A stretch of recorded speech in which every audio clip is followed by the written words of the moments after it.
Hello, ನಮಸ್ತೆ ಎಲ್ರಿಗೂ. ಎಲ್ಲ ಹೇಗಿದ್ದೀರಾ? ಚೆನ್ನಾಗಿದ್ದೀರಾ ಅನ್ಕೋತೀನಿ. ನಾನು ಚೆನ್ನಾಗಿದ್ದೀನಿ. ನಾನು ನಿಮ್ಮ ವೀಣಾ ಸುರೇಶ್. ಎಲ್ಲರಿಗೂ ನನ್ನ ಕಾರ್ಯಕ್ರಮವಾದ ಕಥಾಸರಣಿ ರಾಗಸುತೆ ಜೊತೆ ಕಾರ್ಯಕ್ರಮಕ್ಕೆ ಆತ್ಮೀಯ ಸ್ವಾಗತ. ಸಾರಿ, ನಿನ್ನೆ ನಾನು ಹೇಳೋಕ್ಕಾಗಲಿಲ್ಲ, ಎಪಿಸೋಡ್ ಹಾಕೋಕ್ಕಾಗಲಿಲ್ಲ. ಹಬ್ಬ ಇತ್ತಲ್ವಾ, ಅದಕ್ಕೆ ಹಾಕೋಕ್ಕಾಗಲಿಲ್ಲ. ಪ್ಲೀಸ್ ನೋಡ್ತಾ ಇರೋರು ಎಲ್ಲರೂ ಪ್ಲೀಸ್ ಪ್ಲೀಸ್ ಪ್ಲೀಸ್ ನನ್ನ ಚಾನೆಲ್ಗೆ ಸಬ್ಸ್ಕ್ರೈಬ್ ಮಾಡ್ಕೊಳ್ಳಿ. ಅದರಿಂದ ನನಗೆ ಬೇರೆ ಕಥೆನೂ ನಿಮ್ಮ ಜೊತೆ ಹೇಳೋದಕ್ಕೆ ಹಂಚ್ಕೊಳ್ಳೋದಕ್ಕೆ ಸಹಾಯ ಆಗುತ್ತೆ. ಅದಕ್ಕೆ ಹೇಳ್ತಾ ಇದ್ದೀನಿ, ಮತ್ತೆ ಹೇಳ್ತಾ ಇದ್ದೀನಿ, ಪ್ಲೀಸ್ ಸಬ್ಸ್ಕ್ರೈಬ್ ಮಾಡ್ಕೊಳ್ಳಿ. ಇದು ನನ್ನ ಮೊದಲ ಕಥೆ, ಕೆಣಕುತ್ತಿದೆ ನಿನ್ನ ಕಣ್ಣೋಟ ಕಥೆಯ ಮುಂದುವರೆದ ಭಾಗ. ಪ್ಲೀಸ್ ಎಲ್ಲ ನೋಡಿ ಕೇಳಿ ಸಬ್ಸ್ಕ್ರೈಬ್ ಮಾಡ್ಕೊಳ್ಳಿ ನನ್ನ ಚಾನೆಲ್ಗೆ. ಹತ್ತಿರದ ದೇವಸ್ಥಾನದಲ್ಲಿ ಎಲ್ಲ ವ್ಯವಸ್ಥೆಯಾಗಿತ್ತು ಪ್ರಾರ್ಥನಾಳ ಮದುವೆಗೆ. ಎಲ್ಲರೂ ಅತ್ತ ಹೊರಟಿದ್ದರು. ಪ್ರಾರ್ಥನಾ ಏನೂ ಅರ್ಥವಾಗದ ಸ್ಥಿತಿಯಲ್ಲಿದ್ದಳು. ಯಾರು ಏನು ಹೇಳಿದರೆ ಹಾಗೆ ಮಾಡುತ್ತಿದ್ದಳು. ಕೀ ಕೊಟ್ಟ ಗೊಂಬೆಯ ಹಾಗೆಯೇ ಇಬ್ಬರು ಅವಳ ಭುಜ ಬಳಸಿ ದೇವಸ್ಥಾನಕ್ಕೆ ಕರೆದುಕೊಂಡು ಹೊರಟಿದ್ದರು. ಅಲಂಕಾರವೆಲ್ಲ ಅಲ್ಲಿಯೇ ಅವಳಿಗೆ. ಮುಖ ನೀರಸವಾಗಿತ್ತು ಅವಳದು. ಹುಡುಕಿದರೂ ಮುಖದಲ್ಲಿ ಮದುಮಗಳ ಕಳೆ ಕಾಣುವಂತಿರಲಿಲ್ಲ. ಅವಳ ಒಪ್ಪಿಗೆಯನ್ನಾಗಲಿ, ಅವಳ ಸುಖ ದುಃಖವನ್ನಾಗಲಿ, ಅವಳ ಪರಿಸ್ಥಿತಿಯನ್ನಾಗಲಿ ಅಲ್ಲಿ ಯಾರೂ ಕೇಳುವವರಿರಲಿಲ್ಲ. ಅವಳನ್ನು ಯಾರೋ ಬಂದು ಅಲಂಕರಿಸಿದ್ದರು, ಇನ್ಯಾರೋ ಬಂದು ಸೀರೆ ಉಡಿಸಿದ್ದರು, ಮತ್ಯಾರೋ ಬಂದು ಒಡವೆ ತೊಡಿಸಿದ್ದರು. ಹೀಗೆ ಯಾರ್ಯಾರೋ ಬಂದು ಹೋಗುತ್ತಿದ್ದರು. ಅವಳಿಗಂತೂ ಏನೂ ತಿಳಿಯುವಂತಿರಲಿಲ್ಲ. ಅದಕ್ಕಿಂತ ಹೆಚ್ಚಾಗಿ ಅವಳು ತಿಳಿಯುವ ಕನಿಷ್ಠ ಆಸಕ್ತಿಯನ್ನೂ ತೋರಿರಲಿಲ್ಲ. ಅವಳಿಗೆ ತನ್ನ ಜೀವನದ ಮೇಲಾಗಲಿ ಆಸಕ್ತಿಯೇ ಇರಲಿಲ್ಲ. ಅವರೆಲ್ಲ ಏನು ಮಾಡಿದರೂ ಏನೂ ಹೇಳದೆ ಸುಮ್ಮನೆ ಕುಳಿತಿದ್ದಳು ಪ್ರಾರ್ಥನಾ. ಏನೂ ತೋಚುತ್ತಲೇ ಇರಲಿಲ್ಲ ಅವಳಿಗೆ. ಮದುವೆ ಹೆಣ್ಣನ್ನು ಕರ್ಕೊಂಬನ್ನಿ, ಪುರೋಹಿತರು ಹೇಳಿದ್ದರು. ಯಾರೋ ಇಬ್ಬರು ಅವಳನ್ನು ಕರೆದುಕೊಂಡು ಬಂದು ಮಂಟಪದಲ್ಲಿ ಕೂರಿಸಿದ್ದರು. ಗೊಂಬೆಯ ಹಾಗೆ ಬಂದು ಕುಳಿತಿದ್ದಳು ಪ್ರಾರ್ಥನಾ. ಪುರೋಹಿತರು ಶಾಸ್ತ್ರಗಳನ್ನೆಲ್ಲ ಮಾಡಿಸಲು ತಯಾರಾದರು. ನಿಲ್ಲಿಸಿ ಮದುವೆನ. ಪೊಲೀಸರ ಜೊತೆಗೆ ಬಂದು ಮದುವೆ ಮಂಟಪ ತಲುಪಿದ್ದರು ಶರಶ್ಚಂದ್ರ ಮತ್ತು ಅನೀಶ್. ಯಾಕೆ ನಿಲ್ಲಿಸ್ತಾ ಇದ್ದೀರಾ ಮದುವೆನ? ಏನು ನಡೀತಾ ಇದೆ ಇಲ್ಲಿ? ಪ್ರಾರ್ಥನಾಳ ಚಿಕ್ಕಮ್ಮ ಬಂದು ನಿಂತಿದ್ದರು. ನೀವು ಹುಡುಗಿಯ ಒಪ್ಪಿಗೆಯನ್ನು ಕೇಳದೆ ಬಲವಂತದಿಂದ ಮದುವೆ ಮಾಡ್ತಾ ಇದ್ದೀರಾ ಅಂತ ಕಂಪ್ಲೇಂಟ್ ಬಂದಿದೆ. ಅದು ಚಿಕ್ಕ ಹುಡುಗಿನ ಇಷ್ಟು ವಯಸ್ಸಾದವರ ಜೊತೆ ಮದುವೆ ಮಾಡ್ತಾ ಇದ್ದೀರಾ? ಏಳು ಮೇಲೆ, ನಿಂಗಾದರೂ ಬುದ್ಧಿ ಬೇಡವಾ? ಅಷ್ಟು ಚಿಕ್ಕ ಹುಡುಗಿನ ಮದುವೆ ಆಗ್ತಾ ಇದೆಯಾ? ನಡಿ ಸ್ಟೇಷನ್ಗೆ. ಮದುಮಗನನ್ನು ಕುಳಿತಲ್ಲಿಂದ ಎಬ್ಬಿಸಿದರು ಪೊಲೀಸರು. ಸರ್, ನಾವೇನು ತಪ್ಪು ಮಾಡಿಲ್ಲ, ಬಿಡಿ ನನ್ನ ತಮ್ಮನ್ನ. ಮದುವೆ ನಿಲ್ಲಿಸ್ಬೇಡಿ, ಬಿಟ್ಬಿಡಿ. ರಮಾಬಾಯಿ ಬಾಯಿ ಬಡಿದುಕೊಂಡರು. ಯಾಕೆ ಬಿಡಬೇಕು? ಪಾಪದ ಹುಡುಗಿನ ಬಲಿ ಕೊಡೋ ಪ್ಲ್ಯಾನ್ ಮಾಡಿದ್ದೀರಾ? ನಿಮಗೆ ಯಾರಿಗೂ ಮನುಷ್ಯತ್ವ ಅನ್ನೋದೇ ಇಲ್ವಾ? ಶರಶ್ಚಂದ್ರ ಕೋಪದಿಂದ ಗುಡುಗಿದ. ಮದುವೆ ನಿಲ್ಲಿಸಿದ್ರೆ ನಮ್ಮ ಹುಡುಗಿನ ಯಾರು ಮದುವೆ ಆಯ್ತಾರೆ? ಮದುವೆಗೆ ಬಂದಿದ್ದ ಯಾರೋ ಮುದುಕರು ಪ್ರಶ್ನಿಸಿದರು. ಹೌದು, ಯಾರು ಮದುವೆ ಆಯ್ತಾರೆ ಅವಳನ್ನು? ಮಂಟಪದಲ್ಲೇ ಮದುವೆ ನಿಂತರೆ ಹುಡುಗಿಯ ಜೀವನನೇ ಹಾಳಾಯ್ತದೆ. ಅಂಥ ಹುಡುಗಿನ ಯಾರೂ ಮದುವೆ ಆಗೋಕ್ಕಿಲ್ಲ. ಒಬ್ಬೊಬ್ಬರು ಒಂದೊಂದು ಮಾತಾಡಿದರು ತಲೆಗೊಂದರಂತೆ. ಇಷ್ಟೆಲ್ಲ ನಾಟಕ ನಡೆಯುತ್ತಿದ್ದರೂ ಪ್ರಾರ್ಥನಾ ಮಾತ್ರ ಕುಳಿತಂತೆಯೇ ಕುಳಿತಿದ್ದಳು, ಶೂನ್ಯವನ್ನೇ ದಿಟ್ಟಿಸುತ್ತಾ. ಶರಶ್ಚಂದ್ರ ಬಂದಾಗಿನಿಂದ ಅವಳನ್ನೇ ಕಣ್ಣು ಮುಚ್ಚದೇ ದಿಟ್ಟಿಸುತ್ತಿದ್ದ. ಅವಳನ್ನು ನೋಡಿ ಅವನಿಗೆ ಅತೀವ ಸಂಕಟವಾಗುತ್ತಿತ್ತು. ಎಷ್ಟು ಲವಲವಿಕೆಯಿಂದ ಇದ್ದ ಹುಡುಗಿ ಹೇಗಾಗಿ ಹೋಗಿದ್ದಾಳೆ? ಗುರುತೇ ಸಿಗದಂತಾಗಿದ್ದಾಳೆ. ಅವಳ ಆ ಕಣ್ಣು ಅಯಸ್ಕಾಂತದಂತೆ ಆಕರ್ಷಕವಾಗಿ ಹೊಳೆಯುತ್ತಿದ್ದ ಅವಳ ವಿಶಾಲವಾದ ನೀಲಿ ಕಂಗಳು ಇಂದು ತಮ್ಮ ಕಾಂತಿಯನ್ನೇ ಕಳೆದುಕೊಂಡಿವೆ. ನಗುವಿನಿಂದ ಸದಾ ಅರಳಿರುತ್ತಿದ್ದ ಸುಂದರವಾದ ಎಳಸು ತುಟಿಗಳು ಇಂದು ನಗುವನ್ನೇ ಮರೆತಂತಿವೆ. ಕಣ್ಣವೇ ಮುಚ್ಚುವುದನ್ನೇ ಮರೆತಿದ್ದ ಶರಶ್ಚಂದ್ರ. ಏನಪ್ಪ ದೊಡ್ಡ ಮನುಷ್ಯ, ಹಾಗೇನೋ ಅಂದಲ್ಲ, ಹುಡುಗಿ ಜೀವನ ಹಾಳು ಮಾಡ್ತಾವ್ರೆ, ಅದು ಇದು ಅಂತವ. ಈಗ ಮಾತಾಡು, ಜನ ಕೇಳ್ತಾವ್ರೆ. ಮಂಟಪದಲ್ಲಿ ಮದುವೆ ನಿಂತರೆ ಯಾರು ಮದುವೆ ಆಯ್ತಾರೆ ಹುಡುಗಿನ? ಮಾತಾಡ್ದಂಗಲ್ಲ. ಏನು ಪರಿಹಾರ ಇದೆ ಇದಕ್ಕೆ? ಅದನ್ನ ಹೇಳು. ರಮಾಬಾಯಿ ಸಿಕ್ಕಿದ ಅವಕಾಶವನ್ನು ಬಿಡಲಿಲ್ಲ. ಶರಶ್ಚಂದ್ರನನ್ನು ಪ್ರಶ್ನಿಸಿದ್ದಳು. ಮಗ ಚಂದ್ರು. ಅನೀಶ್ ಬಂದು ಹೆಗಲು ಬಳಸಿ ಎಚ್ಚರಿಸಿದ್ದ ಅವನನ್ನು.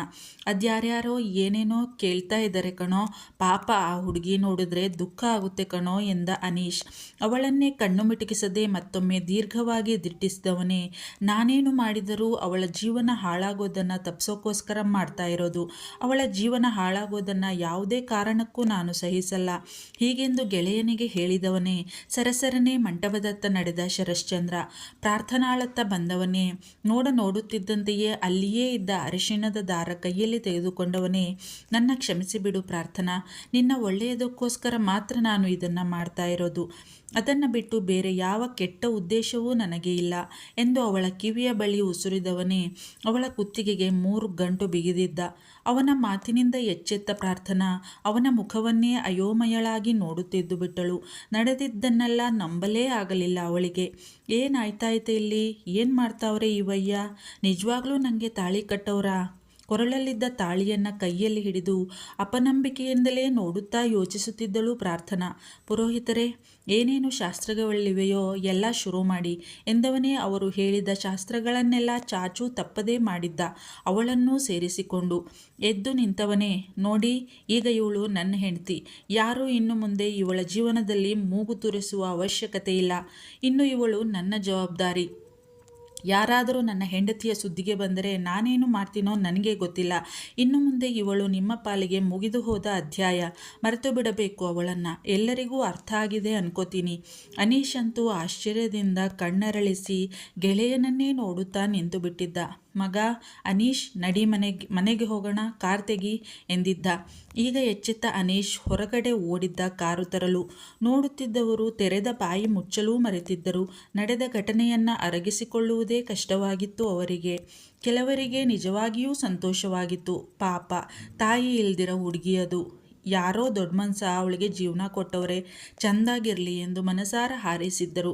ರಮಾಬಾಯಿಗೆ ಬಾಯಿ ಬಡಿದುಕೊಳ್ಳುವ ಪರಿಸ್ಥಿತಿ. ತಮ್ಮನನ್ನು ಪೊಲೀಸರು ಕರೆದುಕೊಂಡು ಹೋಗಿದ್ದರು. ಮದುವೆಯಂತೂ ನಿಂತು ಹೋಗಿತ್ತು. ಪ್ರಾರ್ಥನಾಳ ಮದುವೆ ಯಾವುದೋ ಶ್ರೀಮಂತನ ಜೊತೆ ನಡೆದಿರುವುದಂತೂ ಅವಳಿಂದ ಸಹಿಸಲಾಗಲಿಲ್ಲ. ಈ ದರಿದ್ರಕ್ಕೆ ಇಂಥ ಅದೃಷ್ಟನ? ಹಾಳಾದವಳು. ನನ್ನ ನೆಮ್ಮದಿನೇ ಹೋಯ್ತು ಇವಳಿಂದ. ಇವಳ ಹೆಸರಲ್ಲಿರೋ ಹೊಲನೂ ಹೋಯ್ತು. ದರಿದ್ರದ ಹುಡುಗಿ ಮನಸ್ಸಿನಲ್ಲೇ ಶಾಪ ಹಾಕಿದಳು. ಅದನ್ನು ಬಿಟ್ಟು ಬೇರೇನೂ ಮಾಡುವಂತಿರಲಿಲ್ಲ. ನಡಿ ಪ್ರಾರ್ಥನಾ, ಮನೆಗೆ ಹೋಗೋಣ ಎಂದು ಮುಂದೆ ನಡೆದ ಶರಶ್ಚಂದ್ರ. ನಡೆದಿದ್ದನ್ನು ಇನ್ನೂ ಅರಗಿಸಿಕೊಳ್ಳಲಾಗಿರಲಿಲ್ಲ ಅವಳಿಗೆ. ಆದರೂ ನಂಬಲೇಬೇಕಿತ್ತು ಅವಳು. ಕುಳಿತಲ್ಲಿಂದ ಮೇಲೆ ಎದ್ದಿದ್ದಳು ಪ್ರಾರ್ಥನಾ. ಒಮ್ಮೆ ತನ್ನ ಹೆತ್ತ ಅಪ್ಪನನ್ನು ದೀರ್ಘವಾಗಿ ನೋಡಿದಳು. ತನಗೂ ಇಲ್ಲಿ ನಡೆದಿದ್ದಕ್ಕೂ ಸಂಬಂಧವೇ ಇಲ್ಲದವರಂತೆ ಕುಳಿತಿದ್ದರು ಅವರು. ವಿಷಾದದ ನಗು ಮೂಡಿತು ಅವಳ ಮುಖದ ಮೇಲೆ. ಒಮ್ಮೆ ಎಲ್ಲರತ್ತ ತುಂಬಿದ ಕಂಗಳಿಂದ ದಿಟ್ಟಿಸಿ ನಿಧಾನವಾಗಿ ಅವನ ಹಿಂದೆಯೇ ನಡೆದಿದ್ದಳು ಪ್ರಾರ್ಥನಾ, ತಿರುಗಿ ನೋಡದೆ. ಕಾರ್ ತಂದು ದೇವಸ್ಥಾನದ ಎದುರು ನಿಲ್ಲಿಸಿ ಮದುಮಕ್ಕಳು ಬರುವುದನ್ನೇ ಕಾಯುತ್ತಾ ನಿಂತಿದ್ದ ಅನೀಶ್. ಅವನಿಗಂತೂ ನಡೆದಿದ್ದನ್ನು ನಂಬುವುದೇ ಕಷ್ಟವಾಗಿತ್ತು. ಆದರೂ ತುಂಬ ಸಂತೋಷವಾಗಿತ್ತು ಅವನಿಗೆ. ತನ್ನ ಪ್ರಾಣ ಸ್ನೇಹಿತನ ಬದುಕು ಇನ್ನಾದರೂ ಹಸನಾಗಬಹುದು ಎಂದು ಅವನಿಗೆ ಅತ್ಯಂತ ಖುಷಿಯಾಗಿತ್ತು. ಇಬ್ಬರೂ ಬಂದಿದ್ದರು ಕಾರ್ ಬಳಿಗೆ. ಶರಶ್ಚಂದ್ರನ ಹಿಂದಿನಿಂದ ತಲೆ ತಗ್ಗಿಸಿ ಬರುತ್ತಿದ್ದ ಹುಡುಗಿಯನ್ನೇ ದಿಟ್ಟಿಸಿದ ಅನೀಶ್. ಚಂದದ ರೇಷ್ಮೆ ಸೀರೆ, ಚಂದನೆಯ ಅಲಂಕಾರ, ಮುದ್ದಾದ ಮುಗ್ಧ ಮುಖ, ಸ್ನಿಗ್ಧ ಸೌಂದರ್ಯ, ಸಾಕ್ಷಾತ್ ದೇವತೆಯಂತೆಯೇ ಕಂಡಳು ಅವನ ಕಣ್ಣಿಗೆ ಪ್ರಾರ್ಥನಾ. ತನ್ನ ಪ್ರಾಣ ಸ್ನೇಹಿತನ ಜೀವನವನ್ನು ಬೆಳಗಲು ಬಂದ ದೇವತೆಯೇ ಈ ಹುಡುಗಿ ಎಂದು ಬಲವಾಗಿ ಅನ್ನಿಸಿತ್ತು ಅವನಿಗೆ. ಡ್ರೈವಿಂಗ್ ಸೀಟಿನತ್ತ ನಡೆಯುತ್ತಿದ್ದ ಶರಶ್ಚಂದ್ರ. ಓ ಹಲೋ, ತಾವು ಹಿಂದೆ ಕೂತ್ಕೋಬೇಕು. ನೀನೊಬ್ಬನೇ ಅಲ್ಲ ಕಣಪ್ಪ, ಇವಾಗ ಮದುವೆ ಆಗಿದೆಯಾ ನೀನು ಮಗ? ನೀವಿಬ್ಬರು ಹಿಂದೆ ಕೂತ್ಕೊಳ್ಳಿ, ನಾನಿದ್ದೀನಿ, ನಾನು ಕಾರ್ನ ಓಡಿಸ್ತೀನಿ ಎಂದು ಗೆಳೆಯನ ಕಿವಿಯಲ್ಲಿ ಪಿಸುಗುಟ್ಟಿದ ಅನೀಶ್. ಈಗ ಇಹಕ್ಕೆ ಮರಳಿದ್ದ ಶರಶ್ಚಂದ್ರ ತನ್ನ ಹಿಂದೆಯೇ ಗಾಬರಿಯಿಂದ ನಿಂತಿದ್ದ ಹುಡುಗಿಯನ್ನೇ ನೋಡಿದ. ಛೇ, ಏನು ಮಾಡಿಬಿಟ್ಟೆ ನಾನು? ಪಾಪದ ಹುಡುಗಿ ಇದು. ಅವಳ ಜೀವನದ ಅತಿ ಮುಖ್ಯ ಘಟ್ಟವಾದ ಮದುವೆಯ ನಿರ್ಧಾರವನ್ನು ಅವಳನ್ನು ಕೇಳದೇ ಮಾಡುವ ಅಧಿಕಾರ ಯಾರು ಕೊಟ್ಟಿದ್ದರು ನನಗೆ? ಏನಾಗಿತ್ತು ನನಗೆ ಆ ಕ್ಷಣ?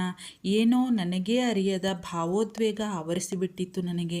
ಹಿಂದೆ ಮುಂದೆ ಯೋಚಿಸದೇ ಇವಳಿಗೆ ಮಾಂಗಲ್ಯ ಬಿಗಿದುಬಿಟ್ಟೆ. ದೊಡ್ಡ ಅಪರಾಧ ಆಯಿತು ನನ್ನಿಂದ. ಛೇ, ಮುಂದೇನು? ಏನು ಮಾಡುವುದು ಮುಂದೆ ಇವಳ ಜೀವನಕ್ಕೆ? ಈಗ ಎಲ್ಲ ಯೋಚನೆಗಳು ಅವನ ತಲೆ ಕೆಡಿಸತೊಡಗಿದವು. ನೀವು ಕೂತ್ಕೊಳ್ಳಿ ಎಂದು ಕಾರ್ನ ಹಿಂದಿನ ಬಾಗಿಲು ತೆರೆದ ಅನೀಶ್. ಅವಳು ಕುಳಿತ ನಂತರ ಗೆಳೆಯನ ಬಳಿ ಬಂದ ಅನೀಶ್ ಅವನ ಹೆಗಲು ಬಳಸಿದ. ಮಗ, ಏನು ಯೋಚನೆ ಮಾಡ್ತಾ ಇದೀಯಾ? ಆಗಿರೋದೆಲ್ಲ ಒಳ್ಳೆಯದಕ್ಕೆ ಅನ್ಕೋ ಚಂದ್ರು. ಮೊದಲು ಒಳಗೆ ನಡಿ, ಇಲ್ಲಿಂದ ಹೊರಡೋಣ. ಆಮೇಲೆ ಬೇಡದ ರಾಮಾಯಣವಾದರೆ ಕಷ್ಟ. ಉಳಿದಿದ್ದನ್ನು ನಂತರ ಯೋಚಿಸಿದರೆ ಆಯಿತು ಎಂದ. ಶರಶ್ಚಂದ್ರನಿಗೂ ಗೆಳೆಯನ ಮಾತಿನಲ್ಲಿ ಸತ್ಯವಿದೆ ಎನ್ನಿಸಿತು. ಸುತ್ತಲೂ ಒಮ್ಮೆ ನೋಡಿದ. ಅಲ್ಲಿದ್ದವರೆಲ್ಲ ಇವರ ಕಡೆಯೇ ಕಣ್ಣರಳಿಸಿ ನೋಡುತ್ತಾ ನಿಂತಿದ್ದರು. ಹಿಂದಿನ ಡೋರ್ ತೆಗೆದು ಒಮ್ಮೆ ಪ್ರಾರ್ಥನಾಳನ್ನು ನೋಡಿ ಅವಳ ಪಕ್ಕ ಕುಳಿತ ಶರಶ್ಚಂದ್ರ. ಅವಳು ಕಾರ್ ಏರಿ ಕಿಟಕಿಯ ಪಕ್ಕ ಮುದುರಿ ಕುಳಿತು ಬಿಟ್ಟಿದ್ದಳು ತಲೆ ತಗ್ಗಿಸಿ. ಅವಳಿಗೆ ನಡೆದಿದ್ದೆಲ್ಲವನ್ನೂ ಅರಗಿಸಿಕೊಳ್ಳುವುದೇ ಪ್ರಯಾಸದ ಕೆಲಸವಾಗಿತ್ತು. ಮೊದಲೇ ಅಜ್ಜಮ್ಮನನ್ನು ಕಳೆದುಕೊಂಡು ಅವಳು ಅವಳಾಗಿಯೇ ಇರಲಿಲ್ಲ.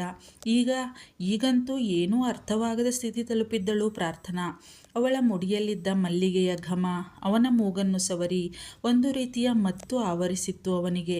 ತನ್ನ ಪಕ್ಕದಲ್ಲಿ ಮುದುರಿ ಕುಳಿತಿದ್ದ ಹುಡುಗಿಯನ್ನು ನೋಡಿದ ಶರಶ್ಚಂದ್ರ ಬಹಳ ಮೋಹಕವಾಗಿ ಕಂಡಿದ್ದಳು ಪ್ರಾರ್ಥನಾ.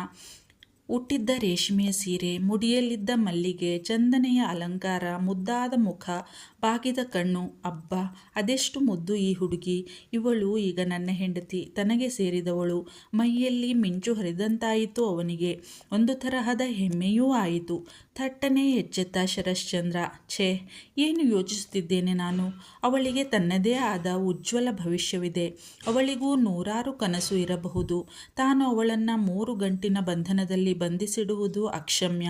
ಅವಳ ಓದಿಗೆ, ಅವಳ ಮುಂದಿನ ಭವಿಷ್ಯಕ್ಕೆ ಒಂದು ವ್ಯವಸ್ಥೆ ಮಾಡುವುದಷ್ಟೇ ತನ್ನ ಕರ್ತವ್ಯ. ತಾನು ಅವಳ ಜೀವನದ ಕಾವಲುಗಾರ ಒಂದು ರೀತಿಯಲ್ಲಿ ಅಷ್ಟೇ. ಇನ್ನೇನನ್ನೂ ಇವಳಿಂದ ತಾನು ಬಯಸುವುದಿಲ್ಲ, ಬಯಸಬಾರದು. ಅವಳಿನ್ನೂ ಪುಟ್ಟ ಹುಡುಗಿ, ಓದುತ್ತಿದ್ದಾಳೆ. ಅವಳ ಅಸಹಾಯಕ ಪರಿಸ್ಥಿತಿಯನ್ನು ತಾನು ಬಳಸಿಕೊಂಡಂತೆ ಅನ್ನಿಸಬಾರದು ಈ ಸಮಾಜಕ್ಕೆ. ಅದಕ್ಕೆ ನಮಗೆ ಮಾತ್ರ ನಾನು ಅವಳನ್ನು ಮದುವೆಯಾಗಿರುವುದು ತಿಳಿಯದಿದೆ, ಅಷ್ಟೇ ಸಾಕು. ಸಮಾಜದ ದೃಷ್ಟಿಯಲ್ಲಿ ಅವಳು ಇನ್ನೂ ಕುಮಾರಿಯೇ. ಹಾಗೇ ಇರಲಿ, ಹಾಗೆಯೇ ಇರಬೇಕು. ಅದೇ ಅವಳಿಗೂ ಅವಳ ಭವಿಷ್ಯಕ್ಕೂ ಒಳ್ಳೆಯದು. ಹೌದು, ಅದೇ ಸರಿ. ಅದನ್ನೇ ಅನೀಶ್ಗೂ ಪ್ರಾರ್ಥನಾಳಿಗೂ ಹೇಳಿ ಅರ್ಥ ಮಾಡಿಸಬೇಕು. ಒಂದು ನಿರ್ಧಾರಕ್ಕೆ ಬಂದ ಶರಶ್ಚಂದ್ರ. ಆ ನಿರ್ಧಾರದಿಂದ ಅವನಿಗೆ ಅತೀವ ಸಂಕಟವಾಯಿತು. ಯಾಕೆ ಅರ್ಥವಾಗಲಿಲ್ಲ ಅವನಿಗೆ.